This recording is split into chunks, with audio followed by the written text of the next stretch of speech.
دیکھیں ولایت علی صرف علی ولی اللہ پڑھنا نہیں ہے، علی ولی اللہ تو کوئی بھی پڑھ دے گا. ولایت علی ہے علی کی مطلقہ حکمرانی کا نام. آپ کو علی کو معبود حقیقی، مسجود حقیقی، حاکم حقیقی مان کر علی کی بارگاہ میں سجدہ کرنا ہے تو آپ ولایت پر قائم ہو، ورنہ آپ کا ولایت سے کوئی لینا دینا نہیں ہے.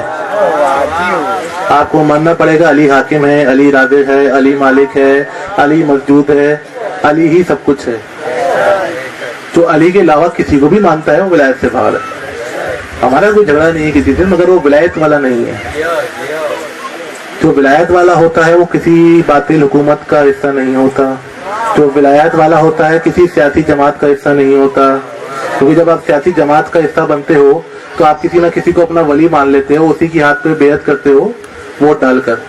تو جو ولایت والا ہوتا ہے وہ کسی سیاسی جماعت کا حصہ نہیں ہوتا. جو ولایت والا ہوتا ہے وہ کسی کی تقلید نہیں کرتا. جو ولایت والا ہوتا ہے وہ کسی مجتہد کو نہیں مانتا. جو ولایت والا ہوتا ہے وہ کسی جعلی پیر بابا کو نہیں مانتا. جو ولایت والا ہوتا ہے وہ کسی جعلی ذاکر کی تقلید نہیں کرتا. جو ولایت والا ہوتا ہے وہ کسی سیاسی رہنما کی تقلید نہیں کرتا. جو ولایت والا ہوتا ہے وہ سقیفہ والوں کو اچھا نہیں کہتا. جو ولایت والا ہوتا ہے وہ عمر پہ بھی لعنت کرتا ہے، ابو بکر پہ بھی لعنت کرتا ہے، عثمان پہ بھی لعنت کرتا ہے. دیکھیں یہ تبرہ بھی تو جو ہے معصومین نے سکھایا ہمیں. ہمیں کیا پتا، ہمیں تو ایسا معصومین نے بتایا. آج یہ کہہ رہے ہیں کہ جی تبرہ کرنا صحیح بات نہیں ہے اور تبرہ کرنا اچھی بات نہیں ہے. کیوں اچھی بات نہیں ہے؟ ہر معصوم نے نام لے لے کے تبرہ کیا. آئے میرے سامنے، میں کتابیں دکھاتا ہوں آپ، اور کس کس انداز میں تبرہ کیا ہے وہ اگر میں بیان کر دوں تو پھر اور پریشانی ہو جائے. مولا امام زین العابدین جل شانہ کی تاریخ بھی ہے، انہی کا فرمان میں آپ کو بتا رہا ہوں. مولا امام زین العابدین جل شانہ نے فرمایا عمر اور ابو بکر خارج از اسلام تھے اور ان کے ماننے والے بھی خارج از اسلام ہیں. اب سوچ لو کافر کون ہے. نہیں نا، یہ کافر کافر کہنے سے کوئی کافر نہیں ہوتا. جس کو صاحب قرآن کافر کہتے ہیں وہ کافر ہوتا ہے. لکھتے رہو دیواروں پہ کافر کافر، تمہاری تو تقدیروں میں لکھ دیجیے گا کافر ہو. اور اگر ہم جناب سیدہ کی دعا سے تخلیق ہوئے ہیں، اگر ہم مخلوق سیدہ ہیں تو ہم پر اوجب ہے کہ ہم سیدہ کے دشمنوں پر تبرہ کریں، سیدہ کے دشمنوں کو نہ چھپائیں. سلمان نے کبھی سیدہ کے دشمنوں کو چھپایا نہیں تھا. ابو ذر کا تو قصور ہی یہی تھا.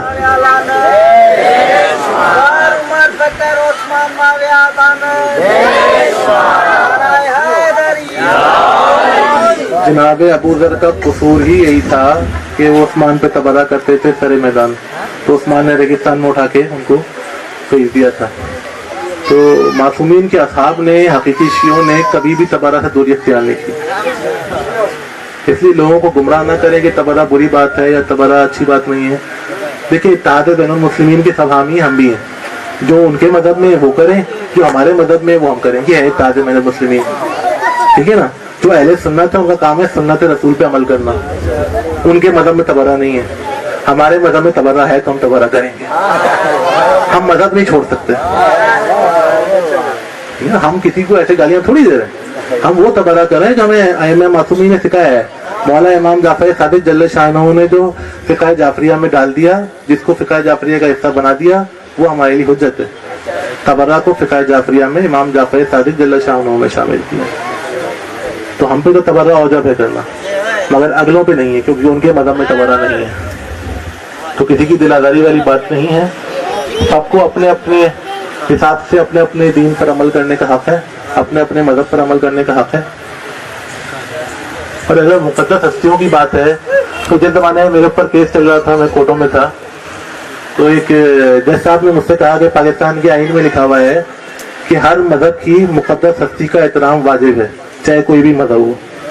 تو میں نے کہا کہ پھر تو پاکستان کی ہر قصائی پر جو ہے نا توہین رسالت کا کیس بننا چاہیے، کیونکہ ہندوؤں کی مقدس ہستی ہے گائے. اس کو کاٹ کاٹ کے آپ لوگ یہاں پر جو اس کا خون بہا رہے ہیں، یہ بھی تو توہین ہے. اگر ہر مذہب کی مقدس ہستی کی بات ہے تو گائے بھی مقدس ہستی ہے. اور ہستیوں کا، کسی بھی ہستی کا احترام زور زبردستی کے تحت نہیں کرایا جاتا، جعلی قانون بنا کے نہیں کرایا جاتا. ہستی اس قابل ہو کر اس کا احترام کیا جائے. ہستی کو اس قابل ہونا چاہیے کہ اس کا احترام ہو. ڈنڈے کے زور پہ کسی کا احترام نہیں ہوتا. آپ بازار میں احترام کریں گے, وہ گھر جا کے پھر گالیاں بکے گا. ہستی اس قابل ہونی چاہیے, کردار اس قابل ہونا چاہیے کہ اس کا احترام ہو. تو اسلام میں جس کا کردار اس قابل ہے کہ اس کا احترام کیا جائے, ہم ان سب کا احترام کرتے ہیں. صلوات پڑھیں.